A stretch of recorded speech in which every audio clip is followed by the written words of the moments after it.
Hello everyone, आप सबका स्वागत है हमारे इस YouTube channel top line trading academy में। तो गाइज आज हम जानेंगे कि इंडस्ट्री एनालिसिस हमने कैसे करनी है। तो सबसे पहले शुरू करते हैं कि इंडस्ट्री एनालिसिस क्या होती है, उसमें हमने क्या देखना होता है। ठीक है, तो चलिए शुरू करते हैं। तो गाइज इंडस्ट्री एनालिसिस एक फंडामेंटल एनालिसिस का पार्ट है जो हम कंपनी एनालिसिस से पहले करते हैं। कंपनी एनालिसिस से पहले दो चीज़ें की जाती है। सबसे पहले इकोनॉमी की एनालिसिस की जाती है, सेकंड में इंडस्ट्री की एनालिसिस की जाती है। ठीक है, तो जो इंडस्ट्री एनालिसिस है उसमें हम ये देखते हैं कि जो पर्टिकुलर इंडस्ट्री में आपने इन्वेस्ट करना है उसकी क्या परफॉर्मेंस रही है बीते कुछ सालों में, जब से वो इंडस्ट्री आई है। ठीक है, उसमें क्या रिस्क रहा है लोगों को, क्या उसका कौन सा साइकिल चल रहा है उसमें। ठीक है, तो चलिए शुरू करते हैं, जिसमें हम सबसे पहले जानेंगे कि इस इंडस्ट्री के साइकिल्स कितने होते हैं और किस किस टाइप के साइकिल्स होते हैं और इनका मतलब क्या है। तो गाइज जो साइकिल है ना, उसमें सबसे पहला साइकिल है सनराइज़, मतलब इनिशियल स्टेज। जब एक इंडस्ट्री इनिशियल स्टेज में होती है ना, तो बिल्कुल नई नई होती है, तो क्या करती है, अपने आप को थोड़ा टाइम लेती है लोगों के सामने इस्टेब्लिश करने में। जैसे बैंकिंग सेक्टर जब नया नया आया था तो उसको बहुत टाइम लगा था अपने आप को इस्टेब्लिश करने में, लोगों को अपना भरोसा जीतने में, ताकि लोग अपना पैसा बैंक में डालें, ना कि घर में रखें। ठीक है, इस स्टेज में, पर्टिकुलर स्टेज में कंपनियों को जनरली स्टार्टिंग में लॉस होते हैं, क्योंकि नई नई इंडस्ट्री है, लोगों का भरोसा है नहीं, तो सेल्स कम होंगे जिससे लॉस होंगे।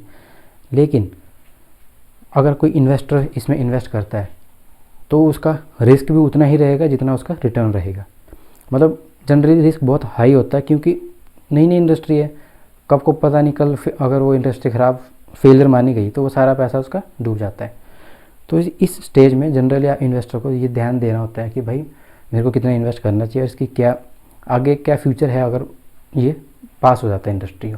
ठीक है, ये मतलब जो प्रोडक्ट है अगर वो इस इंडस्ट्री को पसंद आता है, लोगों को पसंद आता है, तो ये कितना आगे जा सकता है। तो सेकंड है ग्रोथ और जब एक्सपेंशन। जब एक इंडस्ट्री सेटल हो जाती है ना, अपने आप को इस्टेब्लिश कर लेती है, तो वो एक ग्रोथ वाली इसमें स्टेज में चली जाती है, जिसमें क्या होता है धीरे धीरे ना नई नई कंपनी ऐड हो जाती हैं। जैसे अब मैंने कहीं दुकान खोली, वो मेरी दुकान बहुत ही चल रही है, तो कोई आसपास का इंसान देख के बोलेगा इसकी दुकान अच्छी चल रही है, तो मैं भी यहाँ पर खोल लेता हूँ। तो मैंने तो अपना बिजनेस स्टैब्लिश किया पहले स्टार्टिंग में। अब मेरा फ़ायदा कौन उठा रहा है, कोई दूसरा बंदा आके अपनी दुकान खोल रहा है, जिससे क्या होगा, मेरी कंपटीशन बढ़ जाएगा, मेरे कस्टमर्स डिवाइड हो जाएंगे। ठीक है, तो इससे क्या होगा कि मुझे अपने प्राइसेस भी लो करने पड़ सकते हैं। लेकिन इसमें ये चांस रहता है कि भाई ग्रोथ है इंडस्ट्री की, आगे बढ़ते जाना है इसने, तो इसमें कम रिस्क में भी हाई रिटर्न्स मिल जाते हैं इन्वेस्टर को। तो जनरली हमें जब इसी स्टेज में होना इंडस्ट्री, तभी इसकी कंपनीज को ढूंढ के इसमें इन्वेस्ट करना चाहिए। ठीक है, तो हम थर्ड में चलते हैं, जिसे हम कहते हैं मेच्योरिटी या फिर स्टेबलाइजेशन। इसमें क्या होता है कि जब कंपनी एक मेच्योरिटी स्टेज में तब आती है जब उसके प्रोडक्ट्स में ना कोई इनोवेशन आ रही है। मान लीजिए कोई प्रोडक्ट है मेरा, अगर उसमें कोई इनोवेटर नहीं आ रही है, बस वो चली जा रही है, उससे ज़्यादा कुछ आ नहीं सकता, मैं ऊपर नीचे कर दूंगा कुछ, लेकिन उससे ज़्यादा इनोवेशन नहीं आएगी कि मैं उसके बिल्कुल कंपैरिजन में अलग प्रोडक्ट ला के दे दूँ बिल्कुल इनोवेटिव है, वैसा नहीं होगा। तो वो एक स्टेबल हो जाती है इंडस्ट्री। तो उस टाइम क्या होते हैं, आपके रिवार्ड्स बड़े कम होते हैं, रिवार्ड्स, और रिस्क भी बहुत कम होता है। तो जनरली इसमें इन्वेस्ट तब करते हैं लोग जब उनको एवरेज रिटर्न चाहिए एवरेज रिस्क में। ठीक है, क्योंकि इसमें जो कंपनीज़ की ग्रोथ है ना, वो बहुत मॉडरेट होती है, बहुत धीरे धीरे ग्रोथ होती है, इसमें कोई गारंटी नहीं है कि ग्रोथ बहुत बढ़ जाएगी आगे। ठीक है, तो इसे हम मेच्योरिटी स्टेज कहते हैं। जब एक चीज़ मेच्योर हो जाती है तो उसके बाद क्या होता है, बस धीरे धीरे खत्म होनी शुरू हो जाती है। तो इससे हम नेक्स्ट स्टेज में चलते हैं, जिसे कहते हैं डिक्लाइनिंग या फिर सनसेट। अब हर इंडस्ट्री एक नेक्स्ट साइकिल से गुजर रही है। तो जैसे हम इंसान गुजरता है ना, पहले बचपन होता है, फिर उसकी जवानी आती है, फिर थोड़ा मिडिल एज आता है, फिर आखिर में बुढ़ा होकर मर जाता है। तो यही एक इंडस्ट्री की कहानी है। तो आखिर की जो चीज़ है वो है कि इंडस्ट्री बूढ़ी हो गई है, सनसेट, सूरज डूब रहा है इनका।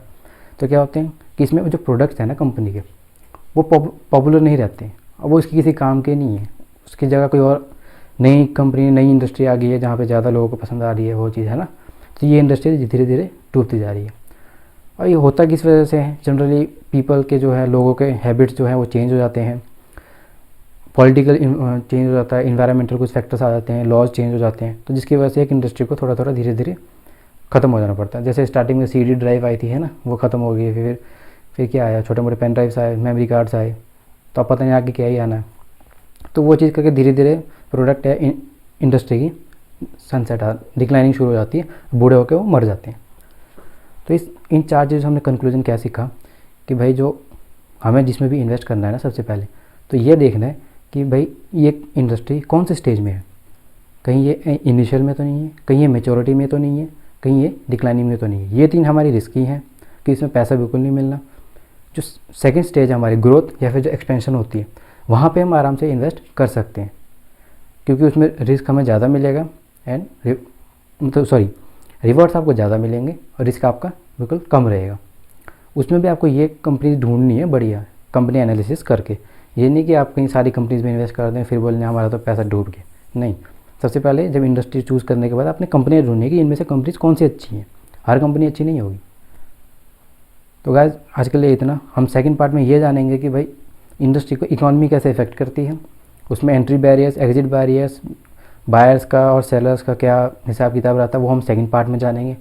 तो इस पार्ट के लिए बहुत बहुत धन्यवाद हमारे यूट्यूब चैनल में विजिट करने के लिए। अब अगर आपको अच्छा लगे तो do like, share and subscribe. Thank you so much.